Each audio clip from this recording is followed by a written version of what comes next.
আসসালামু আলাইকুম। অবিরাম বাংলা সংবাদে সবাইকে স্বাগত জানাচ্ছি আমি চিন্তিয়া হক। শুরুতেই বিআরবি কেবল সংবাদ শিরোনাম। জুলাই সনদ নিয়ে গণভোটে রাজি হলেও বাস্তবায়ন পদ্ধতি এবং আয়োজনের সময়কাল নিয়ে একমত হয়নি দলগুলো। 17 অক্টোবরের মধ্যে স্বাক্ষর, বললেন আলী রিয়াজ। দলের প্রতিষ্ঠাতা সাবেক রাষ্ট্রপতি জিয়াউর রহমানের মাজার জিয়ারত করলেন বিএনপি চেয়ারপারসন বেগম খালেদা জিয়া।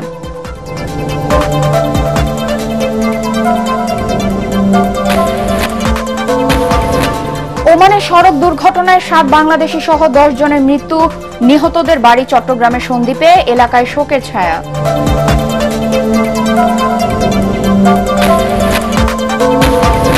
এবং প্রযুক্তির ছোঁয়ায় আবেদন হারিয়েছে চিঠি। ফেসবুক, ইনস্টাগ্রাম, মোবাইলের খুদে বার্তাই এখন যোগাযোগের প্রধান মাধ্যম।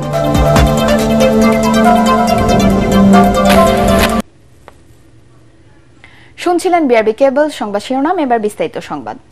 জুলাই সনদ নিয়ে গণভোটে একমত হলেও এর পদ্ধতি এবং আয়োজনের সময়কাল নিয়ে রাজনৈতিক দলগুলোর মধ্যে ঐক্য ছাড়াই শেষ হলো জাতীয় ঐকমত্য কমিশনের বৈঠক।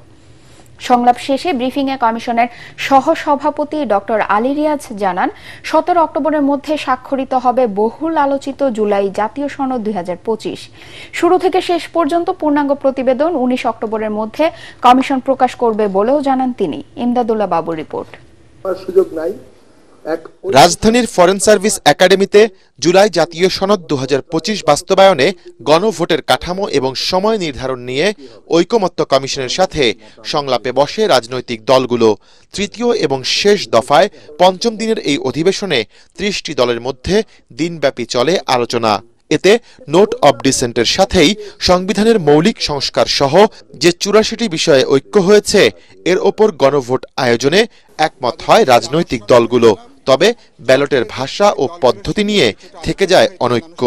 গণভোটে মানুষ বলবে যে জুলাই সমঝোতা সনদে মতৈক্যের ভিত্তিতে যে সমস্ত সংস্কার প্রস্তাব, এটা বাস্তবায়নের ব্যাপারে আপনাদের মতামত আছে কিনা, হ্যাঁ বা না বলুন। সমস্ত নোট অব ডিসেন্টকে কোনোভাবে আপনি গণভোটের সাথে কেবলমাত্র একটা শব্দে হ্যাঁ বা না বলে এই সংকট সমাধান করা যাবে না। জুলাই সনদ এটা যদি গণভোটে পাশ হয়, তাহলে এটা সংসদের প্রথম অধিবেশনে এটার সাংবিধানিক সভা আকারে এটা এখানে পাশ হবে এবং এটা গ্রহণ করতে পার্লামেন্ট বাধ্য হবে। এইভাবেই আদেশটা লেখা হবে। জাতীয় নির্বাচনের আগে নাকি নির্বাচনের সময় কখন হবে গণভোট, এমন প্রশ্নেও একমতে আসতে পারেনি দলগুলো। জামাত ইসলামীর পক্ষ থেকে আরো ইসলামী দল, আরো কিছু কিছু দল আমরা বলেছি স্পষ্টভাবে যে গণভোটের সকলে ঐক্যমত্য হয়েছে এবং নভেম্বরের ভিতরেই গণভোটটা আলাদাভাবে হয়ে যাওয়া দরকার। এটা সহজতর ভোট, কে একজন বলেছেন যে সবচেয়ে সংক্ষিপ্ত ভোট, সবচেয়ে সহজতর ভোট, সবচেয়ে অল্প সময়ের ভোট, সবচেয়ে কম জটিল ভোট।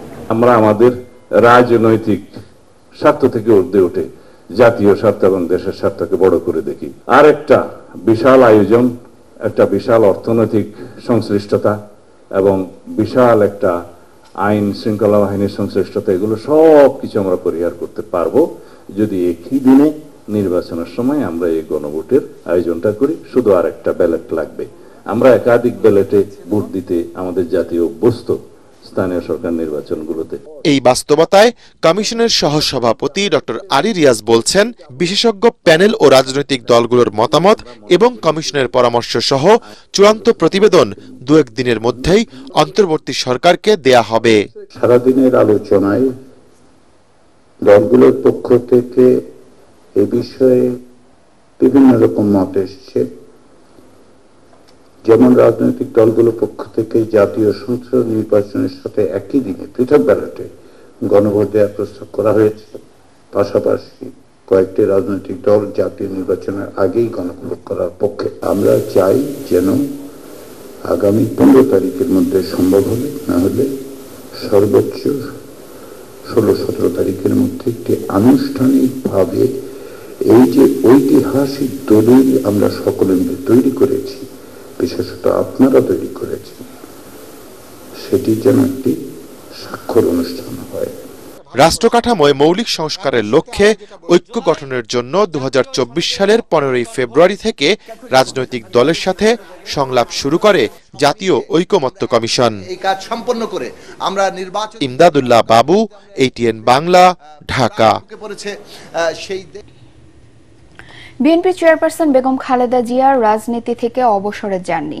দলের ভারপ্রাপ্ত চেয়ারম্যান তারেক রহমান সব সময় তার সাথে রাজনৈতিক বিষয় নিয়ে পরামর্শ করেন বলে জানিয়েছেন বিএনপির স্থায়ী কমিটির সদস্য ডাক্তার AZM জাহিদ হাসান। বুধবার রাতে গুলশানে বেগম খালেদা জিয়ার বাসভবন ফিরোজায় এক সংবাদ সম্মেলনে তিনি একথা বলেন। এদিন রাত 11টায় শহীদ রাষ্ট্রপতি জিয়াউর রহমানের মাজার জিয়ারত করতে যান বেগম জিয়া। আরো জানাচ্ছেন মুশফিকুর রহমান।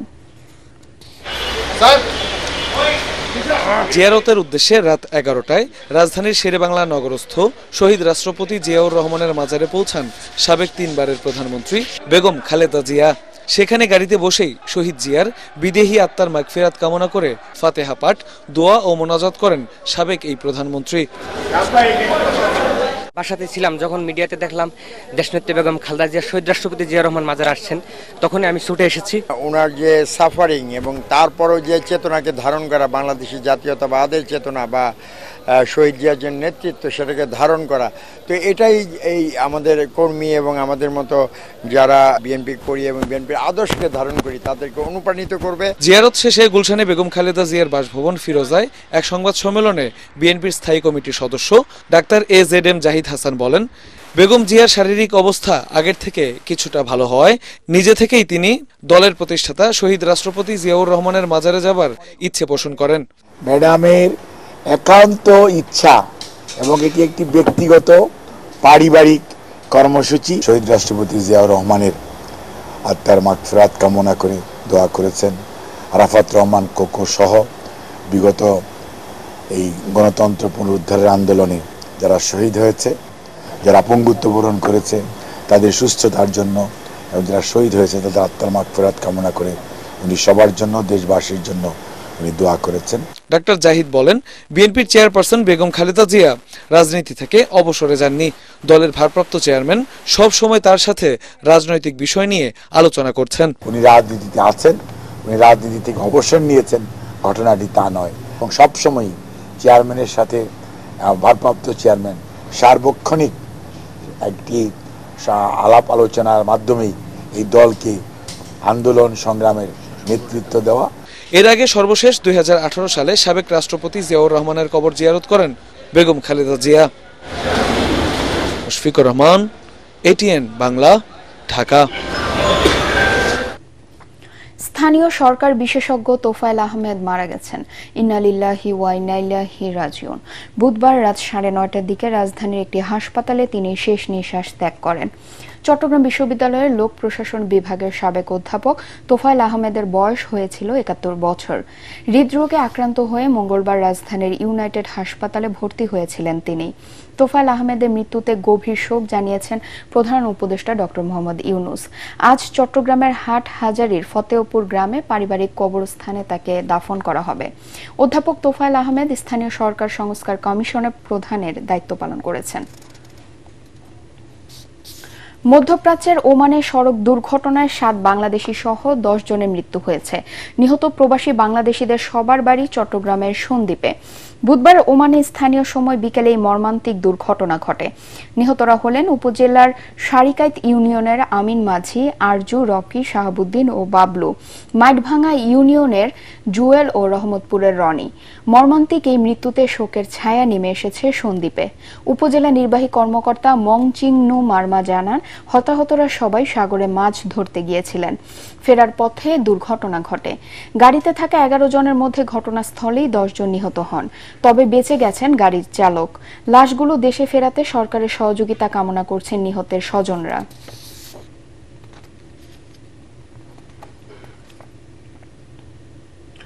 ইসরায়েলের আশদোদ বন্দরে নেওয়া হয়েছে শহীদুল আলম সহ গাজাগামী জাহাজ বহর থেকে আটক অধিকার কর্মীদের। বুধবার রাতে ইসরায়েলি পররাষ্ট্র মন্ত্রণালয়ের বরাত দিয়ে দেশটির গণমাধ্যমগুলোয় এই তথ্য জানানো হয়।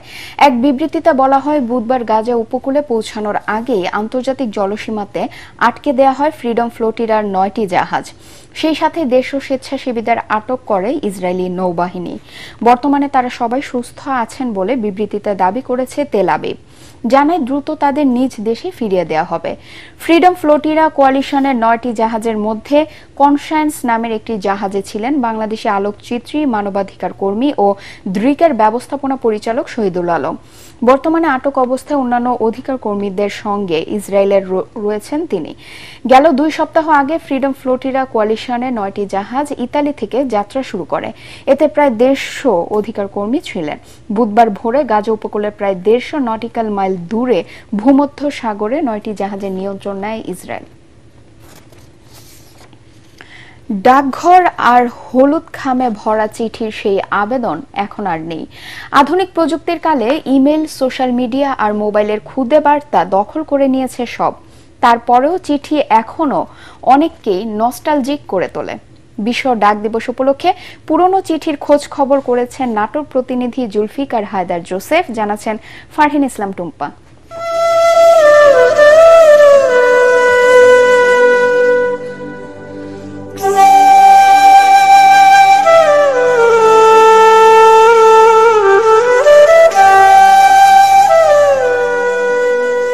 একটা সময় ছিল ডাক পিয়নের অপেক্ষায় কাটতো বেলা, প্রিয়জনের কোনো খবর তো এলো না, এই দীর্ঘশ্বাস নিয়ে কাটতো প্রহর।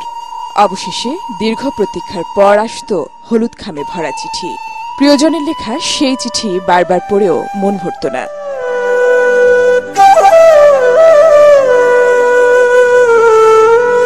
এই প্রজন্ম সেই দিনগুলির কথা কল্পনাও করতে পারবে না।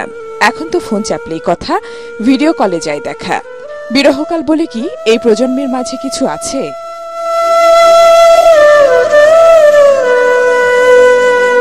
তবে বিলকিসারা পুতুলের মতো অনেকেই আজও খুঁজে পান অক্ষরের ভাঁজে লুকিয়ে থাকা প্রিয়জনের স্পর্শ।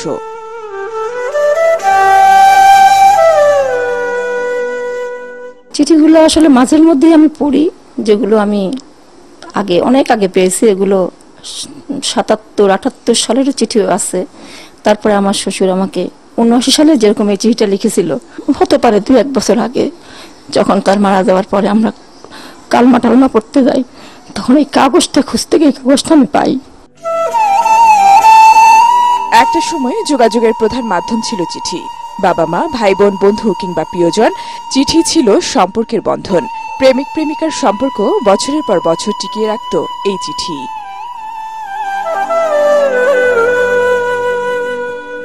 চিঠির উপরে আমরা নির্ভর করতাম, কখন আমার বাবা হোস্টেলে আমাকে চিঠি পাঠাবে, চিঠিতে আমার সুখ দুঃখের কথা জানতে চাইবে, কেমন আছি, তোর কত টাকা লাগবে।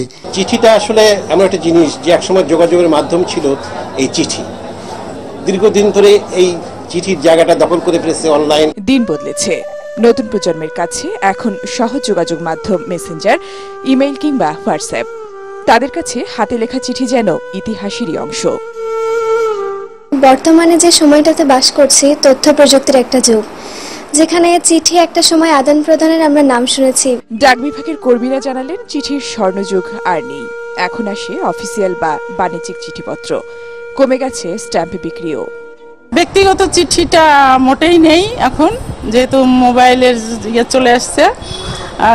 তবে খামের চাহিদা আছে। মানুষের পারিবারিক চিঠিটা, ব্যক্তিগত চিঠিটা নেই, যেটি আবেগের জায়গা ছিল, সেটি আমরা এখন কালের গর্ভে, উন্নত যুগের আগমনে সেটাকে হারিয়ে ফেলেছি।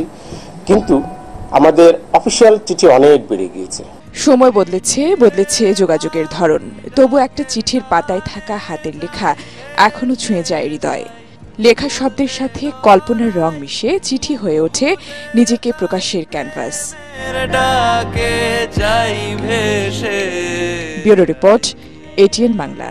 আসন্ন চট্টগ্রাম বিশ্ববিদ্যালয় কেন্দ্রীয় ছাত্র সংসদ চাকসু নির্বাচনে ইশতেহার ঘোষণা করেছে ছাত্রদল ও ছাত্র শিবির সমর্থিত প্যানেল। ছাত্রদলের 8 দফা এবং ছাত্র শিবির 33 দফার ইশতেহার ঘোষণা করেছে। বিশ্ববিদ্যালয়ের বুদ্ধিজীবী চত্বরে ছাত্রদল সমর্থিত সাজ্জাদ সাফায়াত তৌফিক পরিষদের প্যানেল ঘোষণা করেন ভিপি প্রার্থী সাজ্জাদ হোসেন হৃদয়। ইশতেহার শিক্ষা ও গবেষণাকে প্রাধান্য দিয়ে আধুনিক ও শিক্ষার্থী বান্ধব ক্যাম্পাস গড়ে তোলা, মানসম্মত খাদ্য ও আবাসনের অধিকার নিশ্চিত করা ও নারী শিক্ষার্থীদের জন্য নিরাপদ ক্যাম্পাস গড়ার অঙ্গীকার করা হয়। এর আগে একই স্থানে ইশতেহার ঘোষণা করেন ছাত্র শিবির সমর্থিত সম্প্রীতি শিক্ষার্থী জোট প্যানেলের ভিপি প্রার্থী ইব্রাহিম হোসেন রনি। তাদের ইশতেহারে আবাসন, যাতায়াত, স্বাস্থ্যসম্মত খাবার, নারী বান্ধব ক্যাম্পাস সহ 9টি বিষয়কে গুরুত্ব দিয়ে 33 দফা প্রতিশ্রুতি দেওয়া হয়।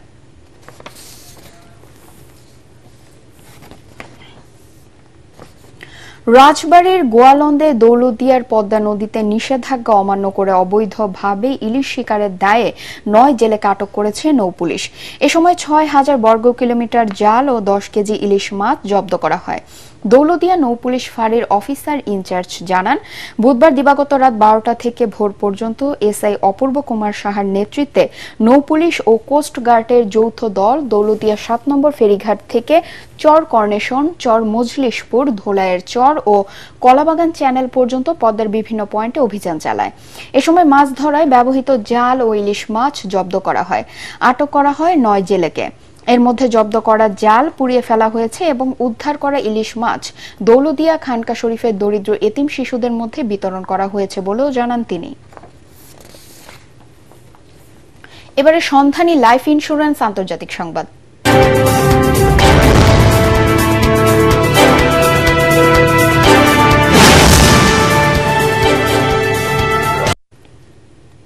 গাজায় যুদ্ধ বন্ধ ও জিম্মি মুক্তি সংক্রান্ত যুক্তরাষ্ট্রের প্রেসিডেন্ট ডোনাল্ড ট্রাম্পের 20 দফা পরিকল্পনার প্রথম ধাপ বাস্তবায়নে একমত হয়েছে ফিলিস্তিনের স্বাধীনতাকামী সশস্ত্র সংগঠন হামাস ও ইসরায়েল।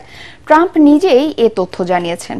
স্থানীয় সময় বুধবার নিজের ট্রুথ সোশ্যালে দেয়া পোস্টে ট্রাম্প লেখেন, ইসরায়েল ও হামাস উভয় শান্তি পরিকল্পনার প্রথম পর্যায়ে সই করেছে। খুব শিগগিরই সব জিম্মিকে মুক্তি দেওয়া হবে। সেই সঙ্গে ইসরায়েল নিজেদের সেনাদের নির্ধারিত সীমানায় সরিয়ে আনবে। এ ঘোষণার কয়েক ঘন্টা আগে ট্রাম্প সাংবাদিকদের জানিয়েছিলেন, মিশরে হামাস ও ইসরায়েলের মধ্যে চলা যুদ্ধবিরতি আলোচনায় আলোচকেরা একটি চূড়ান্ত চুক্তির খুব কাছাকাছি পৌঁছে গেছেন। হোয়াইট হাউস জানায়, আগামী শুক্রবার সকালে প্রেসিডেন্ট ট্রাম্পের মিশরে যাওয়ার সম্ভাবনা রয়েছে তার। এবারে খেলার খবর।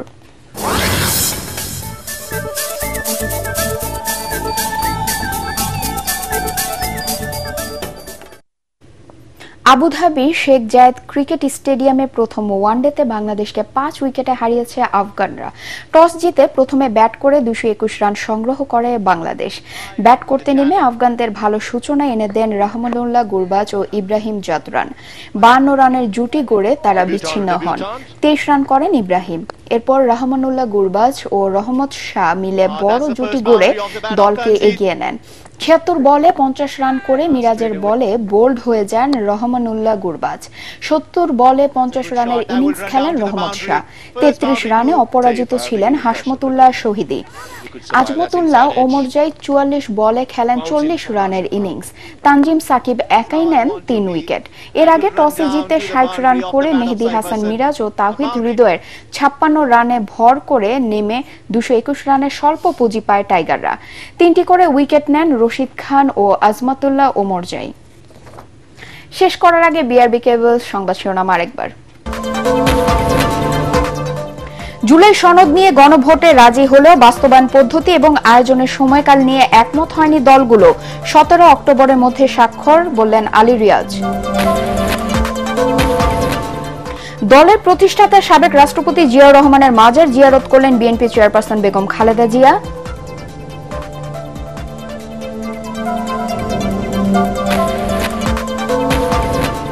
ওমানে সড়ক দুর্ঘটনায় 7 বাংলাদেশি সহ 10 জনের মৃত্যু। নিহতদের বাড়ি চট্টগ্রামের সন্দ্বীপে। এলাকায় শোকের ছায়া।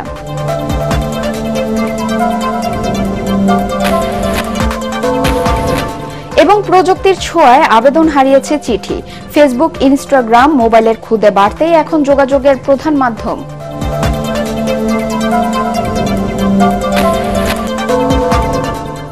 পরবর্তী সংবাদ দেখার আমন্ত্রণ জানিয়ে এখনকার মতো শেষ করছি।